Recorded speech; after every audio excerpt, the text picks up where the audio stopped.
말씀은 야고보서입니다. 3장 13절로 18절까지 말씀입니다. 야고보서 3장 13절로 18절입니다. 너희 중에 지혜와 총명이 있는 자가 누구뇨? 그는 선행으로 말미암아 지혜의 온유함으로 그 행함을 보일지니라. 그러나 너희 마음속에 독한 시기와 다툼이 있으면 자랑하지 말라. 진리를 거스려 거짓하지 말라.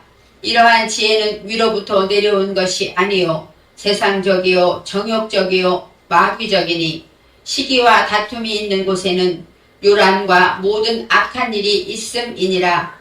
오직 위로부터 난 지혜는 첫째 성결하고 다음에 화평하고 관용하고 양순하며 긍휼과 선한 열매가 가득하고 편벽과 거짓이 없나니 화평케 하는 자들은 화평으로 심어 의의 열매를 거두느니라. 아멘. 오늘 말씀의 제목은 위로부터 난 지혜입니다.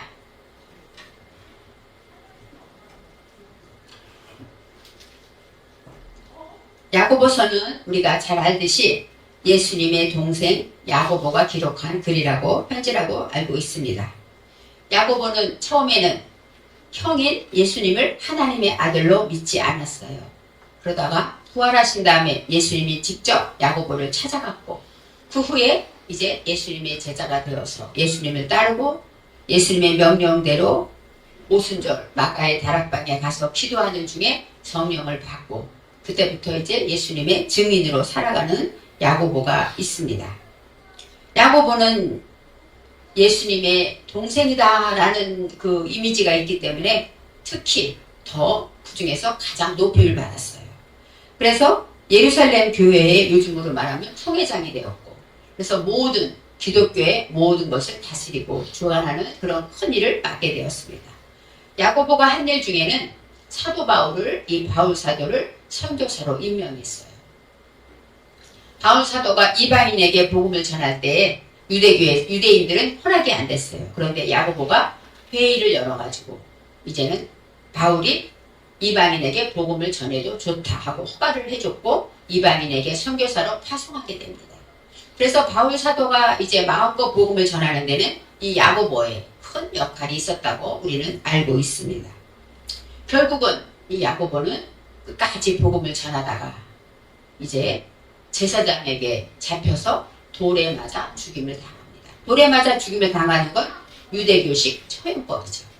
신성 모독이고 예수를 구주로 고백했기 때문에 마지막에 순교하게 되는 그런 믿음의 선조이기도 합니다. 야고보는 행위를 강조했다고 하지만 믿음에서 나온 행위를 강조하는 거예요. 너희가 진정 믿음이 있다면 행위까지 따라야 한다 하고 말했고 첫 번째 1장에서는 뭐라고 말했습니까? 이제 믿음이 있다고 한다면 너희는 사람을 외모로 판단하지 말아라 하고 설명했어요. 외모로 판단하는 자는 믿음이 없는 자다. 사람을 외모로 보지 마라. 왜요? 하나님은 우리를 외모로 보지 않고 우리 마음을 보고 구원하셨기 때문에 외모로 보지 말라라고 설명했습니다. 또 이제 3장 1절, 오늘 3장 1절에는 무엇에 대한 얘기가 나오냐면 믿음이 있다 하면서도 말에 실수가 많으면 안 된다라고 말하고 있어요. 말이 많으면 실수가 많습니다. 그리고 저도 설교를 하기 때문에 말을 하다 보면 설교 중에 틀린 얘기가 나오고 나도 모르게 아이고 실수하는 일이 많이 나옵니다. 그처럼 사람은 이 말에 실수가 많다고 성경에 나와 있고 또 혀에 대해서 혀가 바로 말이죠. 혀가 얼마나 무섭고 독한 것인가 라고 설명하고 있어요. 그리고 또 혀는 어떻게 말하면 가장 길들여지지 않는다. 모든 것은 말은 굴레를 씌우고 모든 것은 다 길들이면 되는데 사자도 길들이면 되지 않습니까? 그런데 이 혀만큼은 길들여지지 않는다. 그렇습니다. 우리도 이렇게 하지 말아야 되는데 나도 모르게 실수하는 일이 많고 길들여지기 어렵다라고 말하고 있습니다. 그래서 혀 때문에 말 잘못해서 죽는 사람들, 혀 때문에 실수한 사람이 많이 있죠. 특히 정치인들이나 공인들에게는 이것이 정말 중요합니다. 우리가 잘 아는 정치인들 중에 예전에 약속했다가 지키지 않게 되면 어때요? TV에서 계속 옛날에 했던 말이 영상에 계속 떠오르지 않습니까? 우리는 다 기억하지 못하는데 이 과학이 그것을 증명해서 그때 했던 말이 지금 금방 한 말처럼 나타나요. 그렇기 때문에 한번 거짓말을 하고 약속을 지키지 않으면 정치인들은 많은 어려움을 겪게 되죠. 이처럼 말이라는 것은 참 중요한데 이 과학이 이렇게 예전에는 그 사람이 거짓말해서 말로만 해야 되는데 요즘은 아시안 게임을 보면 그렇지 않습니까? 슬로우 비디오를 통해서 아무리 우겨도 소용이 없어요. 영상으로 보면 확실하게 나오지 않습니까? 과학이 이렇게 우리의 모습을 적나라하게 보여줘요. 그래서 예전에 많은 사람들이 회개를 할 때 회개의 영이 내려서 회개를 하는데 예전에 내가 잘못한 것들이 슬로우 비디오처럼 지나가더라는 거예요. 많은 사람들이 저는 그런 경험을 하지 않았지만 그래서 어릴 때부터 회개한 것을 잘못한 것을 다 회개했다. 이런 간증을 많이 들었습니다. 슬로우 비디오처럼 보인다는 것은 뭐예요? 하나님께서 과학을 통해서 보여준 거잖아요. 그렇게 되면 저는 이런 생각을 합니다. 예수님 앞에 갔을 때 내가 했던 말들이 그대로 들려지진 않을까. 슬로우 비디오처럼 영상으로 내가 예전에 죄를 지은 장면들이 그대로 나타나진 않을까. 그러면 우리는 꼼짝 못하고 하나님 앞에 죄를 고백할 수밖에 없진 않을까. 이런 생각을 합니다. 왜요? 과학이 이렇게 역사를 증명하고 있기 때문입니다. 그래서 더 우리의 믿음의 표현은 말에 있다고 말했고 하나님은 말씀으로 세상을 창조하셨어요. 그래서 말이 이렇게 중요합니다. 그래서 말씀으로 창조하셨고 또 사람에게 말하는 대로 이름을 지어줬어요. 호랑이, 낙타, 아담이 이름 짓는 대로 그대로 되었다고 말했습니다. 그래서 사람에게는 말의 권세를 주셨고 또 요한복음 6장 63절에는 살리는 것은 영이니 육은 무익하니라. 내가 너희에게 이른 말이 영이요 생명이라. 내가 한 말이 바로 생명이고 영이다 라고 말했습니다. 그래서 우리 하나님을 믿는 사람들의 말도 영이에요. 그 안에 생명이 있다는 것을 알아야 돼요. 믿지 않는 사람이나 믿는 사람이나 똑같이 말대로 된다 이렇게 말하죠. 그 말이 그만큼 중요합니다. 특히 우리 하나님을 믿는 사람은 그 말씀을 믿기 때문에 더욱더 그 말을 조심해야 한다고 말하고 있습니다. 또 야고보는 이렇게 말을 합니다. 너희들은 하나님을 믿는데 교회 가서는 찬송을 부르고 밖에 나가면 사람을 저주하지 않느냐? 어떻게 한 입에서 찬송과 저주가 같이 나올 수 있느냐? 이것은 뭐예요? 잘못된 것이죠. 하나님의 뜻이 아니라고 말하고 있습니다. 그렇기 때문에 우리는 이 말에 실수를 하지 않으려면 길들여지지 않기 때문에 우리 힘으로는 할 수 없다고 고백할 수밖에 없는 거예요. 내가 우리 자녀들에게 야단치지 말아야지 하는데 나도 모르게 화를 내게 돼요. 나도 모르게. 왜요? 자녀를 사랑하지 않는 건 아니에요. 근데 내 안에 무엇인가 화가 있기 때문에 자녀에게 화를 내지 않습니까? 이처럼 우리는 하지 말아야지 하는데 고쳐지지 못하는 것, 이런 것들을 생각하면서 이제 어떻게 해야 되는가 하고 오늘 본문에 말하고 있는 것입니다. 13절에 너희 중에 지혜와 총명이 있는 자가 누구뇨? 그는 선행으로 말미암아 지혜의 온유함으로 그 행함을 보이라. 너희 중에 지혜와 총명이 있는 자가 누구냐? 지혜와 총명이 여기서는 대표적인 단어예요. 지혜라는 것은 호크마는 지혜롭다, 또 분별하다 이런 뜻이 영적인 지혜를 말하고 또 분별력을 말하기도 합니다. 그리고 총명은 빼인입니다. 이 빼인은 구별하다, 식별하다, 이해하다 그런 것을 말해요. 그러니까 지혜와 총명은 다른 단어이지만 다 모든 것을 잘 분별하고 이해하는 것을 말하는 것이죠.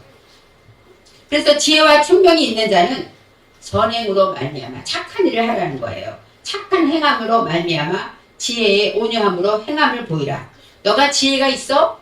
그러면 참된 지혜를 받았다면 진짜 너희의 행함으로 보여줘라. 또 너희가 믿음이 있어? 믿음이 있다면 너희가 진짜 내가 믿음이 있다는 것을 말로만 하지 말고 너희의 행함으로 말에 실수가 없으므로 보여줘라. 찬송과 저주가 나오지 않고 찬송과 감사가 나올 수 있도록 행함으로 보이라 라고 말하고 있는 것입니다. 이 온유하다라는 것은 안아입니다. 안아라는 것은 우리가 생각할 때는 겸손하다, 온순하다, 또 자신을 단련하다, 가난하다 이런 뜻이 있어요. 근데 헬라어적으로는 어떤 뜻이 있냐면 이 온유라는 것이 길들여졌다 이런 뜻도 있대요. 그러니까 외부적인 힘에 의해서 조금씩 통제되고 절제된다. 이것이 온유의 뜻이 있다고 합니다. 외부적인 힘이라는 것이 뭡니까? 우리가 성령에 취하다, 술에 취하다 이렇게 말하지 않습니까? 이 취하다라는 것은 술을 마시게 되면 이 알코올의 그 힘에 의해서 나도 모르게 중추신경이 조금씩 자극이 되고 그러면서 술에 취해지는 것이죠. 내가 안 해야지 하는 것이 아니라 알코올에 의해서 술에 취한다는 알코올의 힘에 의해서 내가 그 힘에 눌려지고 절제되고 이제 통제가 되는 거예요. 그래서 하지 않아도 될 것도 하게 되는 것이죠. 그것처럼 성령에 취했다 얘기는 성령의 힘을 능력으로 인해서 내가 예전에 하던 내 마음대로 하던 것들을 다 성령의 힘에 의해서 모든 것을 내가 성령의 인도함 따라 살아가는 것. 이것이 성령 충만, 성령에 취했다 말하는 거예요. 그래서 온유하다라는 얘기에는 이렇게 위에서 내려오는 하나님의 능력에 의해서 내가 내 것이 아니라 내 힘으로 하는 것이 아니라 그 힘에 의해서 내가 지배되고 통제가 되고 절제할 수 있는 능력이 바로 온유라고 표현하고 있다고 합니다.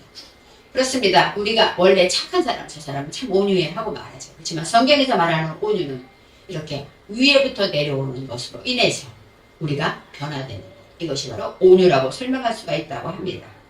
14절 말씀에 그러나 너희 마음속에 독한 시기와 다툼이 있으면 자랑하지 말라. 야고보서는 12지파에게 편지를 했고 유대인들, 유대교를 믿었다가 예수를 영접한 그 그리스도인들에게 편지를 했는데 그 가운데는 독한 시기와 다툼이 있다고 말하고 있습니다. 고린도 교회는 어땠습니까? 성령 충만해서 그들이 은사를 받고 능력을 받아요. 그런데 그 가운데 시기가 있어요. 어떤 사람이 받은 은사는 큰 것 같고 어떤 사람은 중요한 거 받은 것 같고 나는 조그만 거 받은 것 같고 이렇게 시기와 질투가 있었다고 하지 않습니까? 예수를 믿으면서도 진짜 믿음이 있다고 하면서도 시기와 질투와 다툼이 있다면 이것은 야고보서는 믿음이 아니라고 말하는 거예요. 행함으로 보여주지 않는 믿음은 참 믿음이 아니다라고 말하는 거예요. 독한 시기와 다툼이 있으면 자랑하지 말라. 시기하고 다툼이라는 건 뭐예요? 경쟁하는 것이죠. 직장에서 말은 안 하지만 경쟁하지 않습니까? 시험을 봐서 내가 더 점수가 높으면 인사고과가 올라가고 이렇게 말은 안 해도 서로 경쟁하는 사회가 세상 사회입니다. 다툼과 시기가 있는 그런 사람은 자랑하지 말라는 거예요. 다퉈가지고 내가 이것을 빼앗았다면 이것은 내 것이다. 자랑하지 말라는 것이죠. 또 시기하고 경쟁해서 그것을 남을 짓밟고 올라갔다면 그것은 자랑하지 말라고 말합니다. 진리를 거스려 거짓하지 말아라. 속이지 말아라 말하는 거예요. 15절에 이러한 지혜는 위로부터 내려온 것이 아니요 세상적이요 정욕적이요 마귀적이다 라고 말합니다. 이러한 지혜는 뭐예요? 다투고 시기내하고 질투하는 그런 지혜예요. 세상에서 경쟁하는 지혜를 말하죠. 생산이 많을수록 어때요? 인정받죠. 효율적으로 모든 일을 효율적으로 하기를 세상은 원해요. 똑같은 시간에 더 많은 일을 하기를 원하죠. 그것은 세상적인 지혜를 말해요. 또 세상적인 꾀는 다른 사람을 짓밟고 다른 사람을 무시하고 내가 올라가는 것. 이런 것들 다 이런 것은 어때요? 위로부터 내려온 것이 아니다 라고 말합니다. 그리고 그것은 세상적이고 정욕적이고 마귀적이다 라고 나오는데 여기서 세상적이다라는 건 아다마는 사람을 가리키죠. 그러니까 인본주의라는 얘기예요. 세상적이다. 우리는 세상에 사는데 어떻게 세상적이 아닐 수가 있습니까? 그런데 그 가운데 인본주의, 사람을 향해 있는 것. 우리 하나님을 믿는 사람은 신본주의입니다. 하나님 중심, 하나님을 향해서 모든 것을 세상에 살아가는 자인데 인본주의는 왜? 내가 갖고 싶은 것, 내가 하고 싶은 것, 생산과 효율과 이런 모든 경제적인 그런 것들을 위주로 하는 것, 중심으로 하는 것은 인본주의라고 말할 때 세상적이다라고 표현했어요. 두 번째는 정욕적이요. 정욕적이라는 건 내 욕심이죠. 먹고 싶고 자고 싶고 인정받고 싶고 정욕적인데 여기서는 야차르입니다. 야차르는 괴롭다. 그 다음에 소유하다.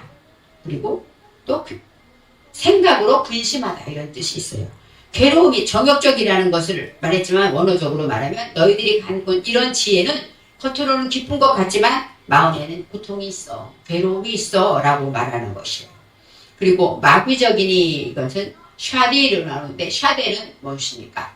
샤디라는 것은 침략하다, 강탈하다, 파멸하다. 세상은 어때요? 전쟁을 해서 빼앗지 않습니까? 그 나라에 좋은 것이 있으면 나누는 것이 아니라 전쟁으로 빼앗아서 그것을 내 것으로 만들죠. 이게 세상적이고, 그것은 바로 침략하고 전쟁을 일으키는 마귀가 좋아하는 마귀적인 것이라고 말하고 있습니다. 그래서 위로부터 내려오지 않은 세상에 있는 지혜는, 우리가 살고 있는 원하는 지혜는 인본주의고, 또 그것은 바로 걱정과 근심이었어요. 내가 남을 누르고 남을 괴롭히고 그렇게 해서 내가 그 자리에 올랐다면 결코 편안할까요? 양심이 있기 때문에 마음에 조금씩 근심이 있다는 거예요. 그래서 위에서 내려오지 않는 지혜는 우리를 괴롭게 하고 또 남의 것을 빼앗고 강탈하기 때문에 전쟁을 일으키고, 이런 것은 바로 시기와 분쟁을 나타낸다고 말하고 있습니다. 16절에 시기와 다툼이 있는 곳에는 요란과 모든 악한 일이 있음이니라. 이 요란이라는 거, 요란하다, 시끄럽다, 하마인데 그것은 떠들썩하다, 한숨쉬다, 으르렁거리다. 그러니까 시기와 다툼이 있는 곳엔 서로 어때요? 사랑이 없겠죠. 으르렁거리고 서로 눈빛만 봐도 서로 한숨을 쉬고 서로를 원망하는 그런 것을 요란하다라고 말하고 있습니다. 하나님의 말씀으로 받는 것이 아니라 세상의 지혜로 가진 사람은 이렇게 삶을 살아간다고 설명하고 있어요. 정욕적이고 마귀적이고 요란하고 결국은 악한 일이다. 악한 일은 악한 행위를 하는 것인데, 이 악한 일이 바로 뭘까요? 죄죠. 그래서 죄의 싹은 사망이기 때문에 그들은 결국 천국에 가지 못하고 지옥으로 가는 것이, 영원한 벌을 받게 되는 것입니다. 13절에는 뭐예요? 지혜와 총명이 있는 자는 선행을 보이라고 했고, 또 두 번째 16절에는 세상의 지혜를 받은 자는 악행을 보이는, 악한 일이 있죠. 그래서 악행을 보여주게 된다고 말합니다. 선행과 악행, 이렇게 비유적으로 설명하고 있는 것이에요. 17절에 이제 오직 위로부터 난 지혜는 하고 나옵니다. 위로부터 내려온 것이 아닌 세상적인 지혜와 빈에서 우리는 위로부터 난 지혜에 대해서 설명하고 있어요. 야고보는 이 말씀을 하고 싶은 것입니다. 위로부터 난 지혜를 받으라는 거예요. 첫째는 성결하고, 이 위라는 것은 뭘까요? 위는 하늘에서 내려오는 것을 말하죠. 위는. 그리고 또 위라는 것은 하나님이 주시는 것을 말합니다. 그래서 지난번에 아침에 이슬처럼, 이슬은 하늘에서 내려오는 것이, 그것을 복이라고 말하는 거죠. 이 위라는 것은 하나님께서 온 것이라고 말하고 있어요. 그래서 니고데모에게 말할 때 너희가 거듭나지 아니하면 하고 말했잖아요. 거듭난다는 건 두 번 난다, 이렇게 니고데모는 해석했지만, 원어에서 말하면 이 거듭나다가 뭐냐면 위로부터 나지 아니하면, 이런 뜻이에요. 그러니까 위로부터 나는 건 뭐예요? 성령으로 나는 것을 말하죠. 위에서 하나님이 내려주시는 성령으로 거듭나는 것, 이것을 말하는데, 니고데모는 거듭난다 할 때 두 번 난다고 말했죠. 하지만 예수님 말씀은 위로부터 나라 라고 설명한 것을 원어로 찾아볼 수가 있습니다. 그래서 첫 번째는 성결하다 나와. 성결한 것은 무엇일까요? 구별된 것을 말하죠. 만일에 신부가 성결하다, 순결하다는 어떤 뜻이 있을까요? 매일 세수하고 목욕하고 닦는 것이 성결할까요? 진정 신랑만 바라보는 것이 순결이고 성결인 것이죠. 그것처럼 하나님 앞에 성결하다, 그 얘기는 하나님만 바라보라, 하나님만 의지하고 하나님만 내 눈을 향해서 하나님만 바라보는 자가 성결한 자라고 표현할 수가 있어요. 구별됐다, 이런 뜻도 있습니다. 그 다음에 화평하고, 화평하다라는 것은 우리가 말하듯이 샬롬입니다. 샬롬은 전쟁이 끝난 상태를 말하고, 이제 내 안에 염려와 근심이 사라졌을 때 하나님 주신 평안이 샬롬, 평안입니다. 그런데 원어에서는 아하바가 나와. 아하바는 사랑입니다. 그래서 사랑 안에서 화평하는 거예요.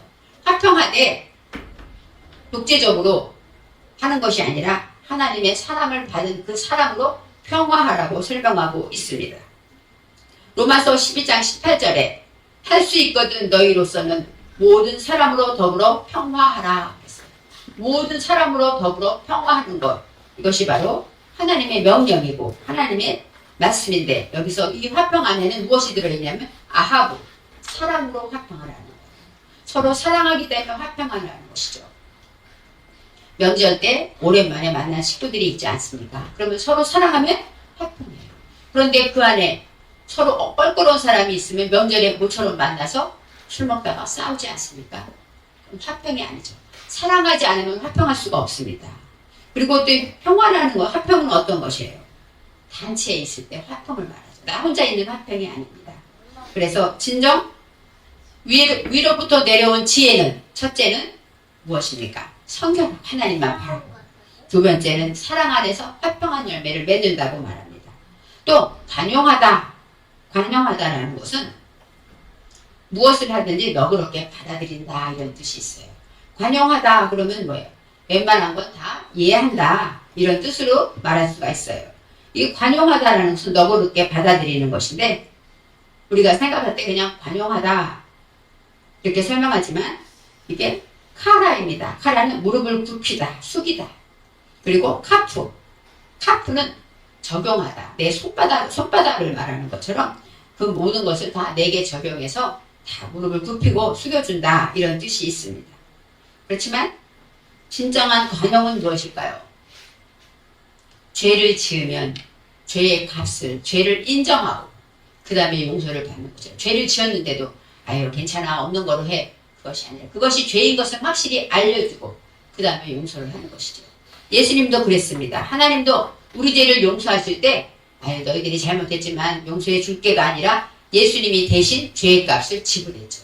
우리의 죄를 인하여 십자가의 죽음으로 죄의 값을 온전히 지불하고 그 다음에 우리를 용서해 주셨잖아요. 우리도 세상에서 살아갈 때 예수 믿는 사람 뭐든지 다 하하하고 하는 것이 아니라 옳고 그른 것은 확실히 밝히되, 그리고 그 다음에 내게 적용하고 이해하고 받아주는 것을 말하는 것이죠. 진정한 관용은 이렇게 하나님의, 예수님의 십자가에서 나타난다고 말할 수가 있습니다. 두 번째, 양순하다. 양순하다도 작화인데, 양순하다라는 것은 무엇입니까? 모든 것을 다 받아들인다. 요즘으로 말하면 리액션을 말하죠.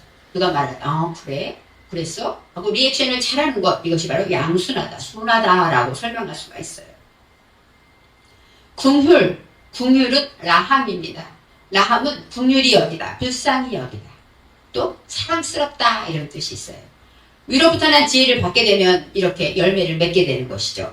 그리고 또 선한 열매가 가득하다. 선한 열매, 다른 것, 좋은 것들이 너무 많은 거예요. 이 선하다가 토부, 하나님 보시기에 좋은 열매들, 행위들이 가득하다. 말라입니다. 말라는 충만하다, 가득하다. 성령 충만할 때 이 충만, 바로 가득한 것을 말하죠. 그래서 위로부터 내린 지혜는 이렇게 좋은 것이 가득한데 없는 것이 있대요. 무엇이냐면 편벽과 거짓이 없나니. 여기서 편벽이라는 것은 요즘 개혁개정에는 편견이라고 해석이 되더라고요. 편견. 그런데 편벽이라는 것은 국어사전에 보면 아첨하다, 또 기울어지다, 이런 뜻이 있어서 기울어진 것, 바로 그것은 거짓이 없다 말하고 있어요. 그러니까 누구에게 아첨하고 또 편견을 가지고 그런 것을 없다라고 말하고, 원어에서는 발라는 어떤 뜻이냐? 달아버리다, 소모하다, 결핍하다, 쇠하다. 하나님의 지혜를 받게 되면 그것이 달아서 없어지지 않는 거예요. 위로부터 영원히 항상 공급되기 때문에 달아 없어지지 않고 또 결핍이 없어요. 부족함이 없어요. 그래서 모든 것에 하나님이 주신 지혜는 이렇게 완전한 지혜를 말한다고 원어에서는 이렇게 설명하고 있습니다. 그리고 거짓이 없다. 거짓은 하나프인데, 하나프는 어떤 뜻이냐면 불경스럽다, 사악하다, 위선자다, 이런 뜻이, 신성모독, 이런 뜻이 있어서 바로 거짓말하지 않는다, 이것에서 떠나서 사악하고 또 하나님을 모독하는 일, 이런 것이 없다라고 말하고 있습니다. 누가복음 24장 49절에 뭐라고 나와 있습니까? 위로부터 능력을 입히울 때까지, 이거 위로부터가 뭐예요? 위에서 내려오는 성령을 말해요. 능력을 입히울 때까지 내 아버지의 약속하신 성령을 말합니다. 그 다음에 그때까지 떠나지 말고 이성에 유하라 하고 예수님이 승천하시기 전에 하신 말씀에 있습니다. 사도행전 1장 8절에 예루살렘과 사마리아와 땅끝까지 이르러 내 증인이 되라, 예수님이 말씀하셨는데 그 전에 하신 말씀이 뭐예요? 성령이 너희에게 임하시면, 조건이 있습니다. 위로부터 성령이 너희에게 임하게 되면 그 후에 너희는 증인이 될 것이다 라고 했지. 그냥 예수님 말씀을 듣고 증인이 되라, 그것이 아닙니다. 그래서 우리는 위로부터 성령, 위로부터 지혜를 받지 않으면 우리는 증인되기도 어렵고 또 세상의 지혜야 싸워서 이길 수가 없다고 말하는 것이에요. 하나님의 말씀으로 저와 여러분은 이제 위로부터 내리는 지혜를 받아야 한다고 말하고 있습니다. 또 18절에 화평케 하는 자들은 화평으로 심어 의의 열매를 거두느니라 라고 말했습니다. 위로부터 내린 그 지혜는 어떤 것이냐면 화평케 하는 자들이 받는다는 거예요. 화평케 하는 자들, 바로 샬롬, 그러면 화평 안에서 이런 뜻이에요. 화평 안에서 화평으로 심는다. 이것은 뭐냐면 자르아, 씨를 심다. 그리고 일하다 라는 것은 화평을 심었다. 그 얘기는 일하다, 만들다 이런 뜻이 있어서 하나님의 말씀으로 화평을 받고 화평으로 인해서 내가 씨를 심고 많은 사람들에게 행위를 보여줄 때 그럴 때 무엇이 나타납니까? 의의 열매를 거두게 된다라고 말합니다. 위로부터 내리는 지혜가 온 것은 무엇 때문에 온 것입니까? 화평케 하려고. 또 화평한 결과는 무엇입니까? 의의 열매를 거두게 하려고. 화평이 무엇인가요? 화목제로, 그쵸? 화목제를 알죠? 화목제는 뭐예요? 하나님이 예수님을 이 땅에 화목제로 보냈다고 했어요. 하나님과 우리 사람 사이가 화평하지 않았어요. 그래서 서로 죄가 있기 때문에 쳐다보지도 못하고 죽을 수밖에 없는 우리 사람을 하나님과 우리 인간 사이에 화목하기 위해서 화목 제물로 예수님을 보낸 거예요. 그래서 예수님이 이 땅에 오신 것은 하나님과 우리의 막힌 담을 허시고 우리 죄를 용서하시고 하나님과 우리를 화목하게 하시려고 오셨다. 그래서 예수님이 오신 것, 진정한 화목이 하나님이 우리에게 주신 사명입니다. 저와 여러분은 예수를 믿고 예수님의 자녀가 되었으면, 하나님의 자녀가 되었으면 이제는 어떤 사명을 받았습니까? 우리도 화목해야 됩니다. 우리가 가는 곳마다 화목해져야 합니다. 우리가 모인 곳이 가정이든 직장이든 교회든 어디 가든지 화평케 하는 자가 되어서 의의 열매를 거두라고 성경은 말하고 있습니다.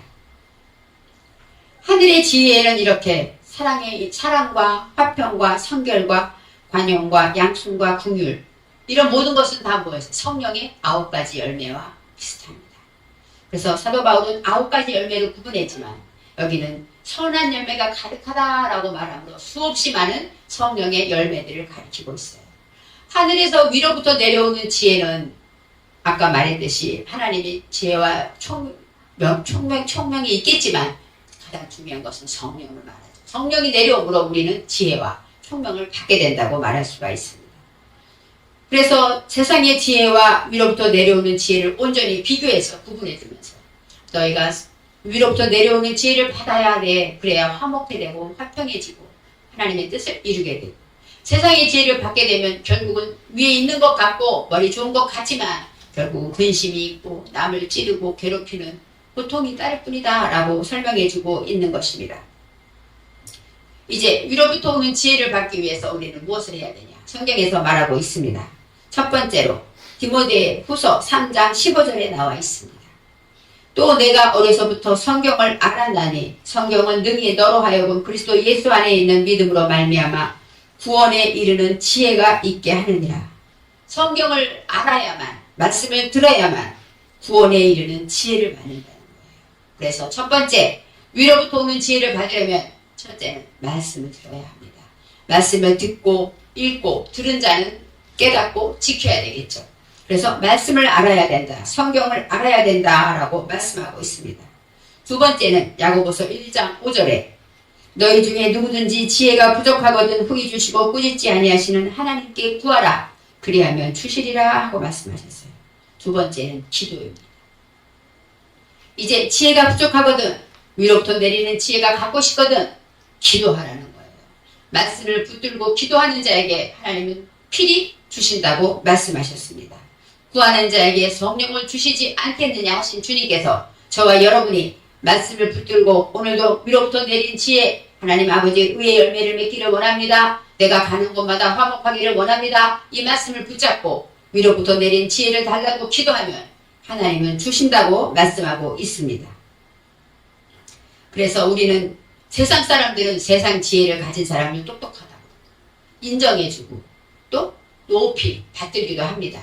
그렇지만 하나님은 그런 것을 악하다라고 말하죠. 악하다. 그렇기 때문에 하나님이 주시는 지혜, 아까 온유가 뭐였었어요? 하나님의 능력을 받고 성령으로 인해서 내 것이 없어지고 하나님의 능력, 성령으로 살아가는 것, 이것 바로 진정한 온유고 하나님이 기뻐하는 열매라고 말하는 것처럼 우리는 위로부터 오는 지혜를 구해야 되고 혀를 다스려야 되는데 내 힘으로는 안 되지만 성령의 능력, 위로부터 오는 지혜를 받게 되면 혀를 하나님께서 다스리게 해주시는 이것이 바로 온유라는 것입니다. 그래서 저와 여러분은 선한 행위를 하고 지혜와 총명을 받아서 결국은 화평케 하는 자들이 되라고 말씀하고 있습니다. 의의 열매를 거두고 성령의 열매 9가지뿐이 아닌 오늘은 너무나도 많은 가득한 성령의 열매, 이런 것들을 저와 여러분이 거둠으로 인하여서 날마다 위로부터 내리는 지혜를 구하고 그 지혜 안에서 날마다 온유하게 화평케 하는 자가 되기를 원합니다. 화평케 하는 자는 복이 있나니 저희가 하나님의 아들이라 일컬음을 받을 것이며, 예수님이 말씀하신 구절입니다. 화평케 하는 자는 하나님의 아들이라고. 저와 여러분은 하나님의 자녀입니다. 그렇기 때문에 우리는 화평케 하는 자가 되어야 합니다. 기도하겠습니다. 사랑의 하나님, 감사합니다. 위로부터 오는 지혜를 다시 한번 깨달아 알았습니다. 우리가 생각하는 세상 지혜와 위로부터 오는 지혜를 다시 한번 깨달아서 이제 정말로 하나님께 말씀을 붙들고 기도함으로 하나님이 기뻐하는 위로부터 오는 지혜를 맡은 자가 되도록 축복하여 주옵소서. 그래서 우리가 언제나 화평케 하는 자, 화목케 하는 하나님의 아들이 되도록 축복하여 주옵소서. 감사드리며 예수님의 이름으로 기도합니다. 아멘.